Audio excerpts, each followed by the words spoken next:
In the high-stakes theater of modern naval warfare, one symbol of power stands above the rest: the aircraft carrier.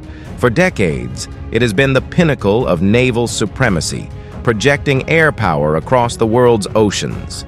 But now, that supremacy could be at risk. China, one of the fastest-growing military powers, has developed the capability to challenge this dominance. Could China really sink an aircraft carrier in a future war? Aircraft carriers are not just warships. They are floating air bases capable of launching and recovering planes, conducting surveillance and striking targets hundreds of miles away. They are integral to any modern military strategy, especially for the United States, which operates the largest and most powerful fleet of carriers. But in recent years, this edge has been questioned. China's military, the People's Liberation Army Navy, plan has been developing sophisticated missile systems that could change the balance of power at sea. China's military modernization has been rapid and focused, especially in the realm of anti-ship technology. At the heart of this is the development of the DF-21D, a missile designed specifically to target and sink aircraft carriers. Known as the carrier killer, this weapon poses a serious threat to U.S. and allied naval forces. But the DF-21D is just one part of China's broader strategy. The plan is also expanding its naval fleet, including its own aircraft carriers, while increasing its submarine capabilities. These developments could play a pivotal role in any potential conflict with the U.S. in the Pacific. The United States is not sitting idly by. In response to China's advancements, the U.S. Navy has been upgrading its defense systems, including anti-missile technology, radar systems, and even laser defenses designed to neutralize threats before they reach their target. In addition to technological improvements, the U.S. has also emphasized joint operations with allies in the region, ensuring a coordinated and effective response to any aggression from China. Some argue the U.S. should shift focus toward submarines, as carriers may be a strategic liability in modern warfare. When the aircraft carrier was first adopted by the United States Navy, few would have believed that it'd have been anything more than a curious sideshow, a waste of resources that diverted investment away from the truly important asset in the Navy's fleet, the battleship. But after the Second World War, when aircraft carriers proved to be far more valuable to the Navy than were the battleships, it was impossible to divorce American war planners in the post-war era and during the Cold War from the aircraft carrier. Indeed, back then, the Navy's flat tops were true game changers. Today, however, things have changed. America's great state rivals, notably China, have studied the American way of war for years. It was during the Taiwan Strait crisis in the mid-1990s that proved to Beijing how vulnerable they were to just 2 U.S. aircraft carriers. At that time, the bulk of China's military had been rallied against neighboring Taiwan. Upset that Taiwan, which China views as a breakaway province, might have elected a pro-independence president, Beijing embarked upon an aggressive intimidation campaign against Taiwan.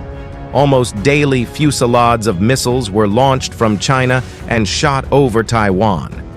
The Clinton administration, upset over China's brinkmanship, deployed 2 aircraft carriers, one of them being none other than the USS Nimitz, to sail through the Taiwan Strait as a show of force against China and effectively ended the standoff in Taiwan's favor.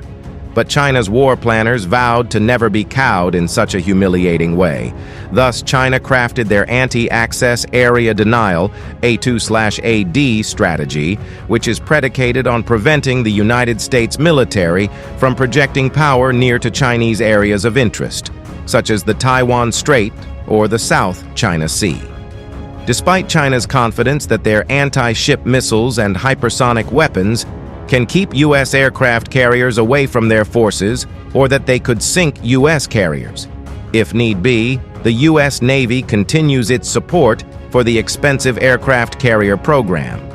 Specifically, The Navy continues relying upon the Nimitz-class aircraft carriers to serve as the iron fist of any U.S. military response to China.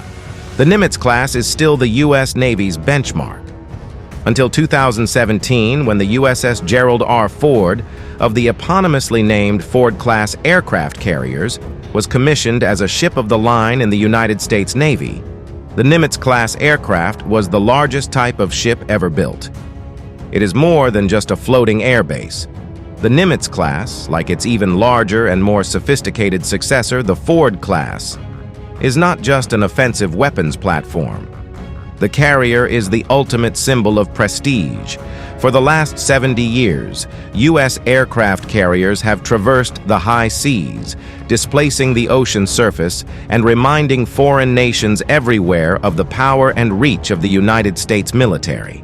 In fact, U.S. carriers have probably had more impact as a tool of soft power in the last several decades than as a weapon of American hard power, although its offensive capabilities should never be discounted. Capable of traveling at 30 knots, about 34.5 miles per hour, which is very fast considering the size of the warship and the load it carries. The Nimitz class carries around 5,000 crew and sports an air wing of around 82 aircraft, both airplanes and helicopters. The newer Nimitz-class carriers are equipped with a complement of NATO Sea Sparrow surface-to-air missiles. The carriers are further augmented by a close-in weapon system, CIWS, and an assortment of other defenses against the very kinds of anti-ship missiles that rival nations like China plan to launch against these mighty warships. China exploits vulnerabilities on aircraft carriers. Some carefully placed torpedoes from a sub that was as close to the carrier as the Chinese submarine was might have rendered the countermeasures useless. But the fact remains that the United States government, in its infinite wisdom, has decided that these monstrosities are worth the investment. The U.S. has long relied on its carriers to maintain naval dominance, particularly in contested regions like the Pacific. A successful attack on one of these ships could change the course of any conflict and shift the balance of power. As China continues to build its military capabilities, the question of whether it can sink an aircraft carrier remains at the forefront of military strategy. While the U.S. Navy remains the most powerful in the world, the risks are real, and the stakes have never been higher. In the future of naval warfare, the balance of power may be determined by who can sink or defend their carriers. Thank you for watching. Don't forget to like, comment, and subscribe for more military analysis.